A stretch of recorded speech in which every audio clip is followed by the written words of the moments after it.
So Shadwen is a story about a young woman, well, relatively young, who rescues a little girl and is on her way to assassinate a king.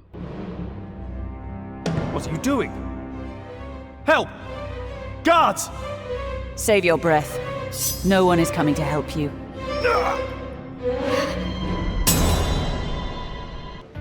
So the game takes place in a flashback. So the game goes back to let you actually show how Shadwen and the young girl meet up. The beginning of the game starts off with you as a little girl trying to elude soldiers. One of the key mechanics of the game is that just pressing or holding the L1 button allows you to rewind time. So really, when you get a game over screen, you just hold down the L1 button and pull time back to where you were, and you're good to go. Please, sir. It was just an apple. I'm hungry. With sticky fingers like yours, I wouldn't be surprised if... So it shows you the interaction by which they meet.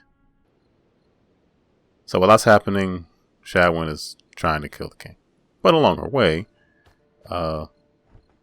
she does a couple of things. Like realize that when you're not moving in the game, time actually slows down. I mean, well, not slows down. It's completely still. Unless you press another button to continue falling or slashing a sword or doing anything else. If you don't press any buttons, time in the game just pauses. So you collect the parts to a grappling hook, and then the game wisely gives you a bunch of areas with which to use it. Because you're going to need all the practice you can get.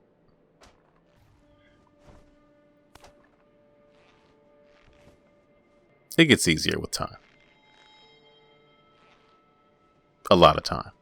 Not too much time. Pretty soon you'll be doing things like this. Not even looking. Well, I was looking, but you get the idea. So eventually Shadwen catches up with the young girl and takes out the soldier. Now, murdering people affects the way the story goes. So if you murder people in front of the girl, that affects her relationship with Shadwen. And some of the closed captioning and voiceovers continue to play even though those scenes have been over. Oh, thank you, Mom. Do you live up in the castle? No, I don't live anywhere, Mom. My mother died this spring. Run away then, little girl. Run and hide. That doesn't happen as the girl's with you throughout the rest of the game. Opening rusty switches and things like that. She is largely invisible to all the enemies. You, however, are not. Now, the AI will kind of hide when enemies are around. But initially, I played the game trying to distract the guards in order to sneak by without killing anyone. And a sense of verticality opens up in the game as well, which is nice. But eventually, I just stopped caring altogether. She'd be hiding in a bush, I drag a body in there. I mean, I don't see how you could play this game without killing anyone. It seems to be almost too difficult to do so. But if you're up for the challenge, go for it. I, however, became apathetic with, the scarring of the innocent. And murdered as many people as I possibly could. Because they would murder us. So, they kind of had it coming. Nope. So you see her in the bushes, and it doesn't matter. So, gotta hide those bodies, though. Otherwise, you gotta redo it. Which you'll be doing anyway. But, that's fine. Shouldn't mind his own business. Eventually, the game will mix it up with soldiers that have a little more armor, like the one you see here, where you can only kill them from above. You can't walk up behind them and stab them. Because they're just too well armored. And as you go on, all the areas are the same. Medieval towns and things like that. Too bad, because I am not about to let you go and tell the guards about me. Understand? You're a bad person. I am. Except when I'm saving little girls. So the story is pushed I may forward go with you, in between but the I levels. don't have to like you.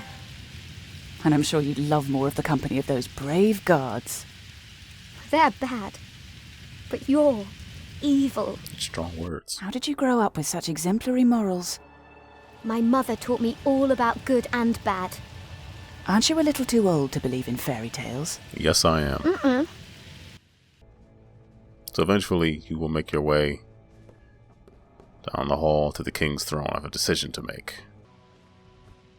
So, one of the things in the game is you can find pieces and parts and schematics for different tools. The grappling hook is the first thing you get, and you get things like a proximity mine, you get like a poison dart shooter, you get a decent number of tools to use.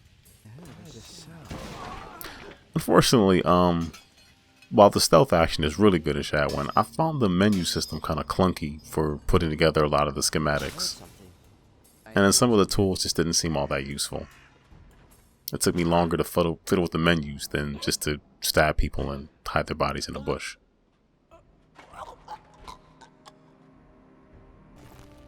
I mean, as you can see, there's a lot there. I just didn't really want to mess around with it. Who needs tools and schematics when you have exploding barrels? Works for me. I really enjoy Shadwen. It is rough around the edges of some weird bugs and some interesting things that can happen in the game, but the stealth action portion of the game is really good. It never really gets old jumping down and stabbing somebody in the head.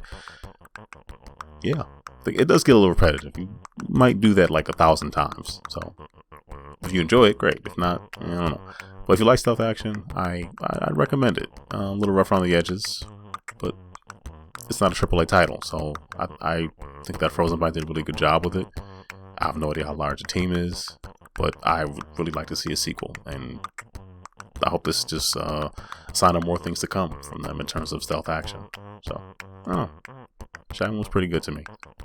If you liked the video, click like, subscribe if you haven't already, leave a comment about the game, stealth action in general. Check out some of the playlists here.